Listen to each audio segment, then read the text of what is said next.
Welcome to No Agenda, brought to you by Caesars Entertainment. On this episode, we're honing in on wellness, particularly mental health. Year after year, studies show that event planners have one of the most stressful jobs. This past March, PCMA released a study by the World Scholarship Vault that listed event planning as the third most stressful job in the world for 2023. As event planner, stressors like soaring costs, shifts in budget, and rebuilding pre-pandemic attendance becomes daily challenges, it's essential to keep mental well-being in check. So joining me now to do just that is Keynote Speaker, Mindfulness Expert and Author, Pandit Dasa. And I'm so excited to have you joining us on No Agenda because this topic of mindfulness and wellness overall is so relevant to our event planner community. And I know you've spent your life's work essentially dedicating your work to mindfulness. So that's what we're going to talk about during our interview today, amongst many other things. But first off, let's start with your journey discovering mindfulness. So, it was a long journey, and I also ended up spending 15 years living as a monk, which is where I really practiced the art of mindfulness. So how did that happen? Well, so I grew up in Southern California in Los Angeles. My parents had migrated from India to the US in 1980 with little to no money. One of the first things they did was set up a small shop on the boardwalk of Venice Beach. For those of you who have gone to Venice Beach, you know what I'm talking about. And they were working 7 days a week. I was a little kid running around exploring America and whatever Venice Beach had to offer. And within a matter of about 8 years, they were able to establish a multi-million-dollar jewelry business in Los Angeles. So we began living that American dream much faster than we expected to. But life has its ups and downs. And in the early 1990s, my parents' jewelry business, their factory actually caught on fire and it burnt down. And we lost everything. We went completely broke. We went bankrupt. So the house was gone. We had a big house on the hill, 6 bedroom, 5 bathrooms, pool, jacuzzi, like the whole works. We lost the house, we lost the cars, we lost the business. And my dad decides to explore new business opportunities in post-communist Bulgaria. That's where I actually started practicing mindfulness because of the change that I had gone through. It was so disruptive and so disturbing and so difficult. I needed something to ground me, to help me focus, to help me not just get caught up in the negativity of everything that was happening. Mindfulness helped me stay focused during that time, and I can say it really helped me get through that time. We spent 2 years there, came back to the US. My parents opened up a retail shop in New York City. I helped them with that a little. Then in 1999, I decided to press pause on my life. I need to figure out what I'm doing, where I'm going. I decided to go to a monastery in Mumbai, India. I don't know how many of you have been to Mumbai, India. So here I am in a monastery thinking I'm going to be there for a month, not more than that. It's 40 monks. Everybody sleeps on a hardwood floor. No one has a bedroom. No one has a mattress. No one has their own bed. A thin straw mat is what you get, right? So we wake up at 4 in the morning, meditating from 5 for like several hours. The rest of the day is spent serving one another, serving the community. Basically, it's a life of simplicity, humility, and service. Really, the goal is to become enlightened and to serve others, right? So I loved it, spent 6 months in India, moved back to the US, moved into a monastery in New York City, spent the next 15 years living as a monk on the Lower East Side of New York. And for those of you who've been to the Lower East Side, it's a pretty wild place. No place for monks or a monastery, but hey, there's a monastery there. So during that time, I did a lot of speaking on college campuses around the country on mindfulness. Then 9 years ago, I left the monastic life, and I've been speaking in corporations globally on topics of workplace culture, mindfulness, work-life balance. Wow, that is a powerful story if I've ever heard one. And there's a lot to digest there because, I think I was just reflecting on my own life and some of the chaos I've endured. We've all endured levels of chaos. And when we transition that into this industry, into, event planning and the event organizers that spend their life's work, serving others, but in a different way, right? Through events. I think they feel that pressure every single day of their work life. And, that mindfulness term is definitely something that we've heard around the industry. We've either used it in discussions or have learned about it here and there, but you being the expert in this, and not only the expert, through like a verbal and knowledge, but really living out mindfulness through your work and your life's journey. What does that term actually mean, and how can we as event organizers really implement that into our day-to-day? So I think the term is very broad and it can have quite a few meanings and definitions, and for each person it may be a little different and different teachers may describe it differently as well. I personally like to think is that becoming aware of our thoughts and emotions, like what am I going through right now? And bringing our mind to the present moment, getting in touch with ourselves, because our mind is usually extremely distracted. A lot of times our mind is replaying negative things from the past. Why did he say this? Why did she do that? I didn't deserve this. Why did that happen to me? And we can just keep going. Or let's say you've had an argument with someone, an hour later, you start replaying that whole argument all over again. To what avail? To no avail whatsoever. It's only depleting our physical, mental, and emotional energy. So mindfulness means when you become aware that, hey, am I reflecting on something that doesn't serve me? It's completely useless. It's just draining me. Then let me take a deep breath and breathe it out. Or for event planners, they're always planning. So a lot of times you can get into this mode of coming up with worst case scenarios. If this doesn't happen, if this person doesn't show, if this event cancels, whatever, right? Coming up with worst case scenarios also doesn't do us any good. Preparing and planning for the future are good and relevant and important. We can't do without it.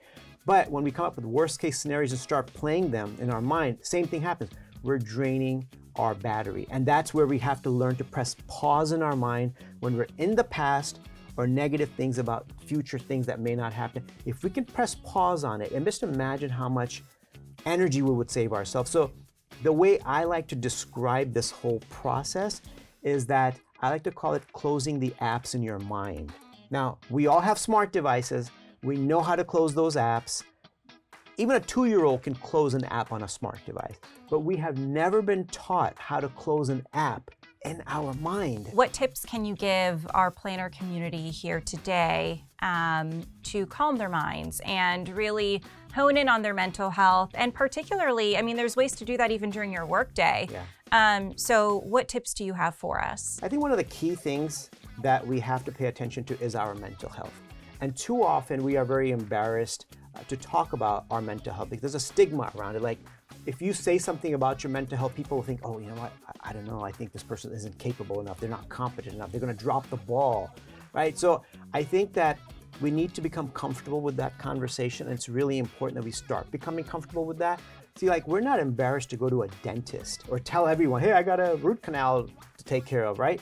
Or I have to go to the doctor for some stomach ache or whatever. We're not embarrassed to talk about that, but we're embarrassed to talk about our mental health.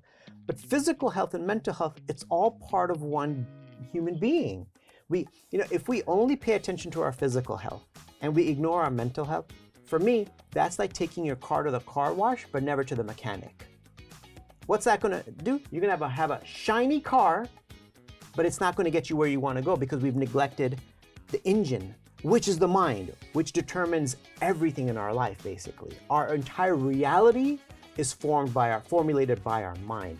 So, and just to give you an idea that we shouldn't be embarrassed to talk about it, there are some very prominent and successful people that have started to talk about the struggles they've had with their mental health.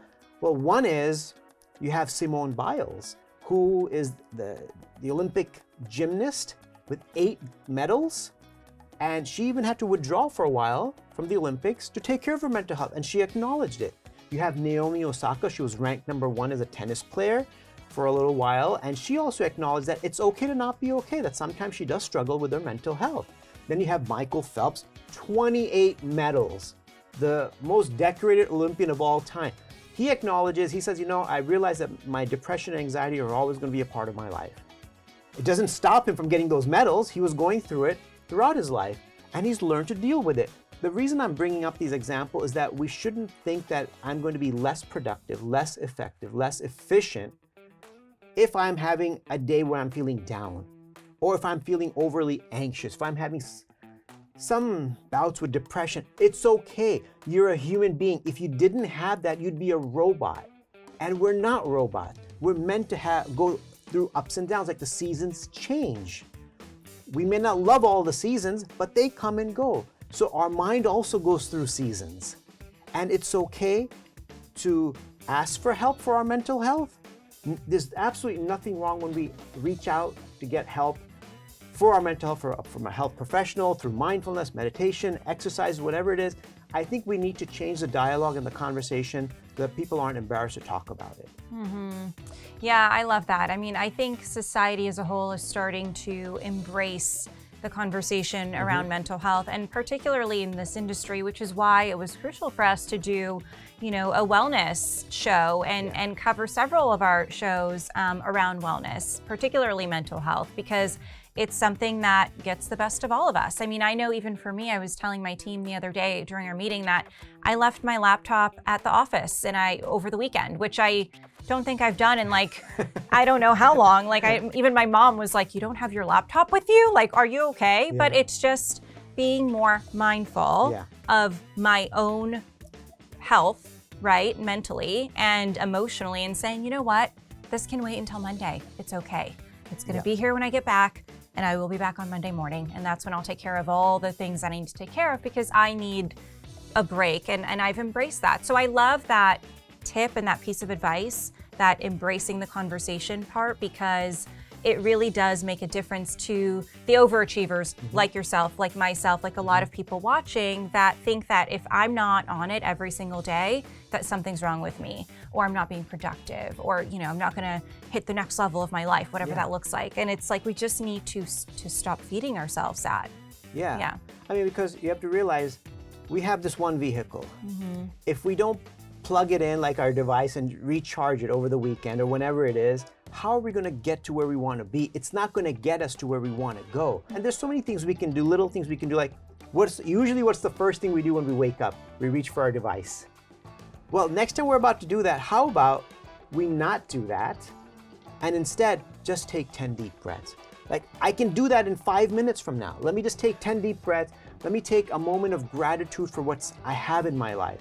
I can always get to that. Let me maybe do some stretching, maybe do a little exercise and then get to that. Maybe let me have some breakfast and then get to that. Maybe let me have a shower and then get to that. It's just a matter of implementing habits to not always reaching for and grabbing for it. That in itself, or if you're taking a lunch break, go for a walk. Leave your device behind for 15 minutes. Practice putting it aside. Or especially if you're having a conversation with someone, put the thing away while you're having that conversation. Be mindful of them, and they'll appreciate the fact that you took the time to put that thing away so it doesn't distract you because you're holding it or something. Love that. And this is a great transition into meditation. I really struggle with quieting my mind, and finding those that quiet space during the day, especially a work day, to just meditate and take those deep breaths. So can you walk us through meditation or tips or, anything that can help us really quiet our minds throughout the day? I'm going to just go ahead and guide you through some short 1 to 2 minute practice that you can do at your desk, or when you're running from one meeting to another, or in a park after lunch, before lunch, when you wake up, before you go to sleep. These practices can be done anytime, and they're very secular. So it's not going to infringe on anyone's belief systems, right? So we'll start by sitting comfortably and closing our eyes, right? And first of all, let's bring our mind into the present moment. And we can do that by feeling the weight of our feet pushing down into the floor. This just gives our mind one thing to focus on. Now feel the weight of your body pushing down into the chair or whatever seat you're sitting on. Just feel the heaviness of your body pushing down into that chair. Now become aware of your hands and fingers and how they're situated. Make sure they're relaxed.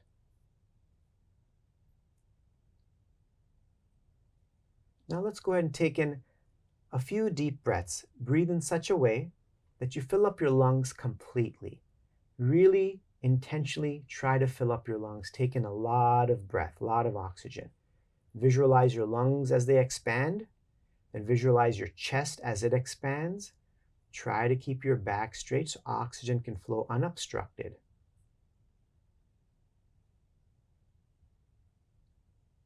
And as you exhale, I want you to exhale thoroughly and completely emptying out your lungs.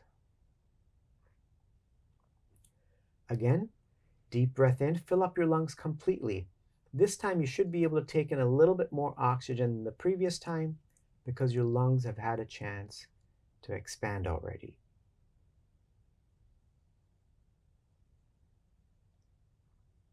And exhale thoroughly and completely. This time when you breathe in just through your nasal passages. Try not to use your mouth. Feel the cool breath going in through your nose.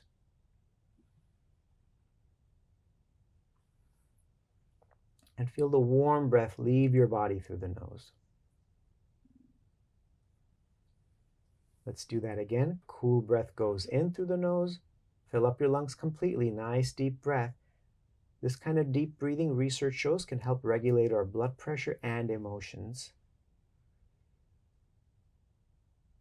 When your lungs are completely filled, exhale thoroughly and completely, feeling the warm breath leaving your body through the nose.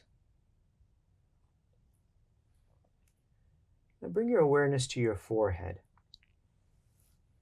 right in between your eyebrows, and take another deep breath in. Fill up your lungs completely. As you begin to exhale, I want you to breathe out any tension you're holding in your forehead, your eyes, your face. Breathe out all the tension in your face, your mouth. Let your mouth drop down. Let your tongue drop down to the bottom of the mouth. Just completely relaxing your face.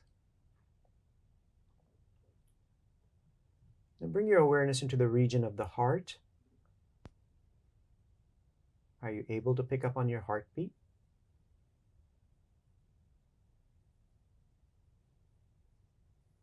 Don't worry if you can't.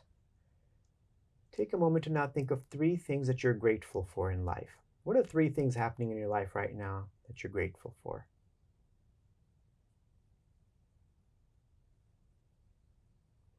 Gratitude is an incredibly powerful way to shift our mindset and mood from the negative to the positive. Something we can do anytime and anywhere. Take another deep breath in. Exhale, bring your awareness to your eyes, and you can slowly and gradually begin to open your eyes.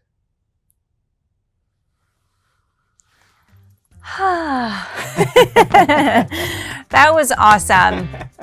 I think I fell asleep for a split second. And it happens. Yeah. I've seen it when I do it at companies or conferences. I can see people dozing off. And my realization is people are much more fatigued than they realize they are. Yes. And the moment, because what I'm really essentially doing is getting people to close all the apps, and those who are able to, they just kind of go out. Yeah. And so you need that break. Exactly, so you don't reach for the chocolate. See, I feel like all of my life's problems were solved.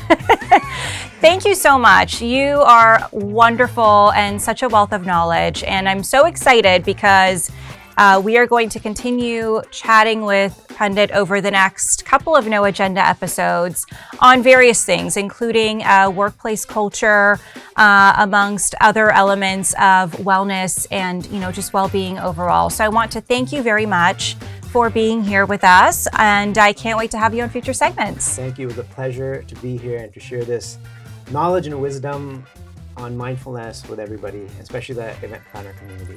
Thank you. And like I mentioned, he is the author of 2 books, and he's also a fantastic keynote speaker. We're going to put his website up on the screen right now. So if you want to learn a little bit more about Pandit and all of his amazing content that he could possibly share on your stages, then you can do so by visiting the link on your screen. Now you may be thinking to yourself, these tips sound great until I'm on the road and have a tough time quieting my mind. Let's check in with Courtney, who's chatting with Caesars Entertainment's VP of Sales, Kelly Smith, about wellness on the road. Thanks, Sarah. Kelly, we all do the best that we can to keep our health top of mind on the road, but it's definitely challenging.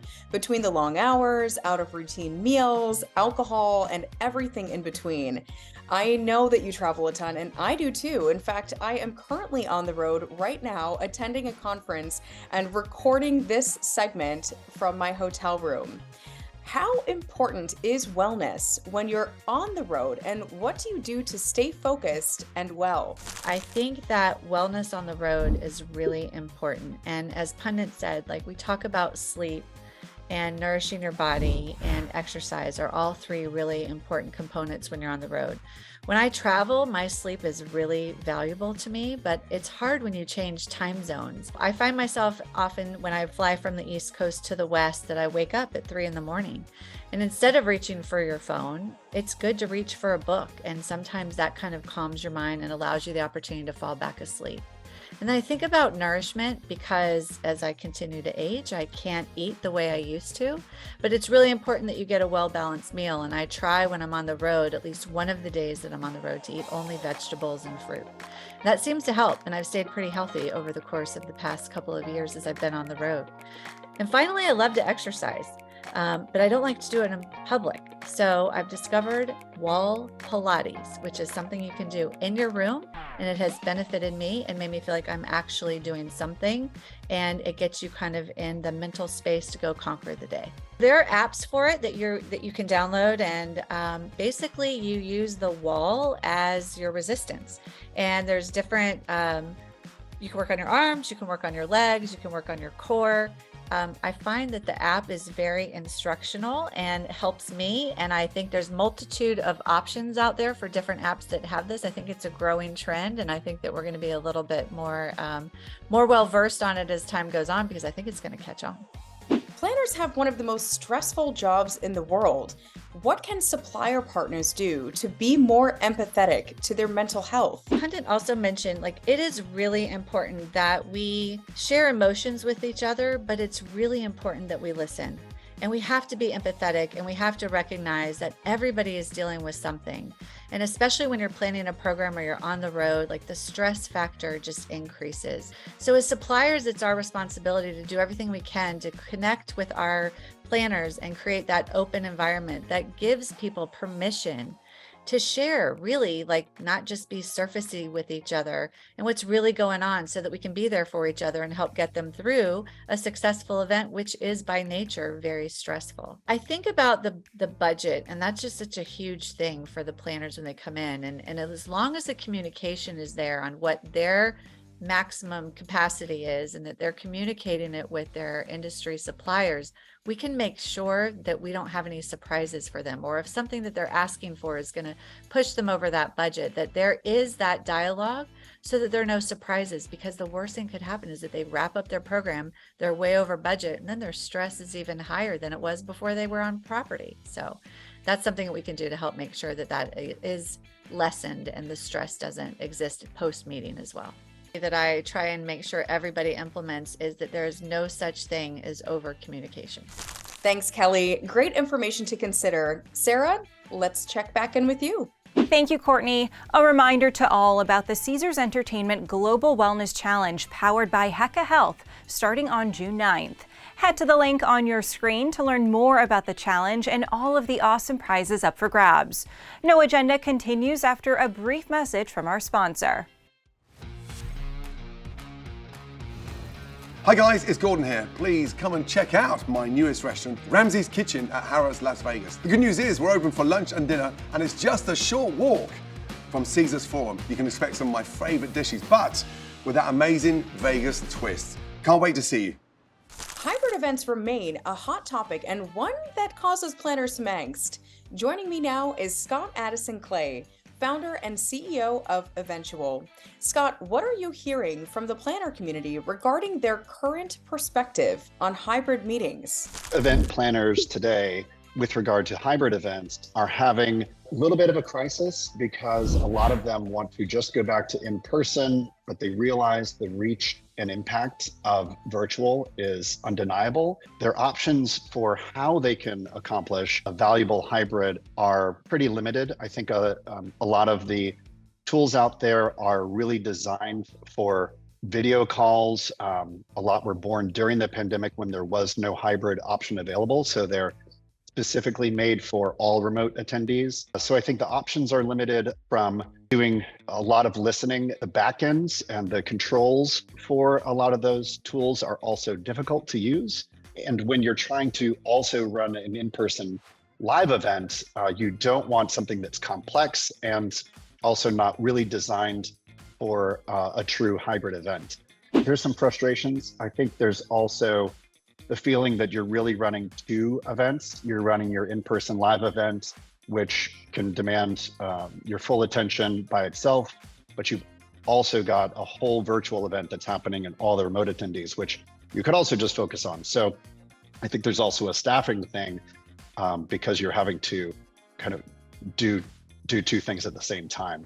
Based on your expertise, can you speak to the value of hybrid events? Hybrid events and virtual events are crucial for organizations because you get so much more reach out of them.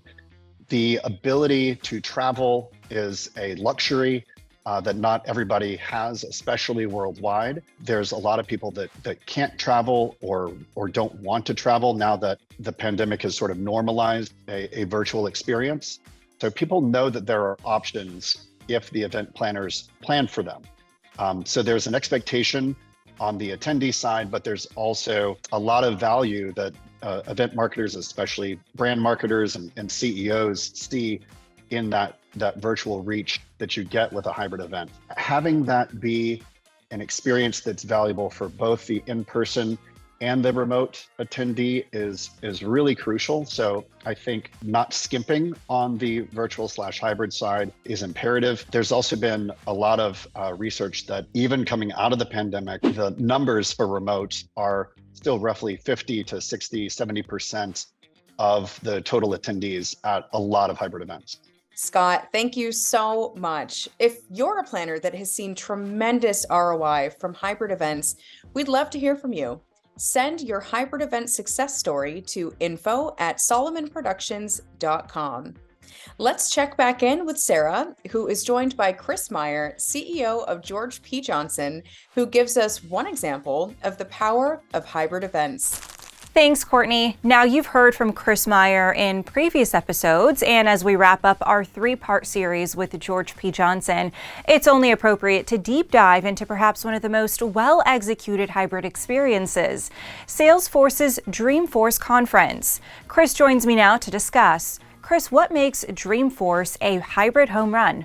We work with Salesforce to create a cinematic broadcast coming out of their event portfolio. Their signature event is Dreamforce, which is a very large gathering in San Francisco. And so, again, there's a very strong strategy developed with the brand that ties into their communication strategy, ties into their brand strategy, ties into their product strategy. And how do we use Dreamforce as a studio beyond the people that we have there at the event to create amazing stories and amazing content. In their case, we're telling lots of customer stories, but they have to be told in a cinematic way like we're watching a television show, so they engage us. Again, so that requires us to really think about the story, to have the right type of talent to capture and edit and post-produce that type of content. So it's a very mature, if you look at the scale of brands using broadcast to further the content or create content and further distribute it from their events, that particular brand is a leader. Again, there's many others, but again, it requires you to think about it from an organizational perspective. It affects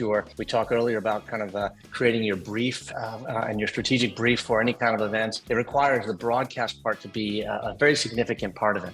And then of course, there's the syndication of that content. What is the strategy for us to syndicate that content, whether it's being used internally for experiential advertising, for digital marketing, for partner marketing, all sorts of ways this content can be used. And I think we're just at the kind of the beginning phase of really understanding how do we build experiential organizations that really understand how to leverage the physical events, which have so much value, and lay over this studio concept so that we can capture, create, edit, and produce content that drives business value for months or quarters or even for an annual fiscal year. Really awesome stuff. Thank you, Chris. Now let's check in with Raisa Pascal, who joins us from Las Vegas for a special Events Express segment, Discovering Unique Venues. Welcome to Events Express. I'm Raisa Pascal. I'm standing inside the Cabinet of Curiosities located inside Horseshoe, Las Vegas. Now, not only does this unique event space offer a fun and interactive bar, there's also a hidden speakeasy inside. Let's check in with Mackenzie Rollison to learn more about the space.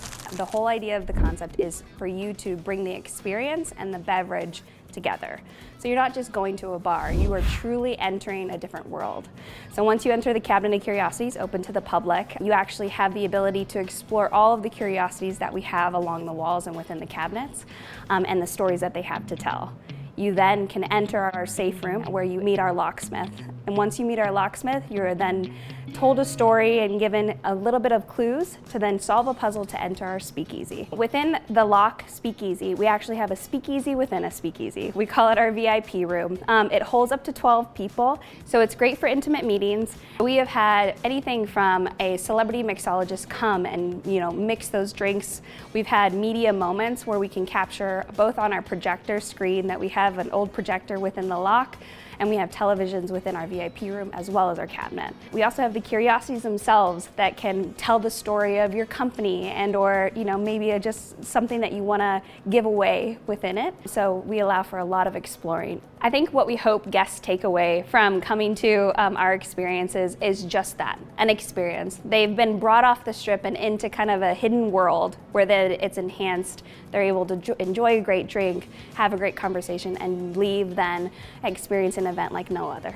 Travel demand is high for summer. According to flight tracking app Hopper, flights within the U.S. are 20% cheaper than last summer. But for those in the U.S. looking to travel abroad, flights to Europe and Asia are up 29% in June, July, and August. Travel experts suggest saving that European getaway for September and October.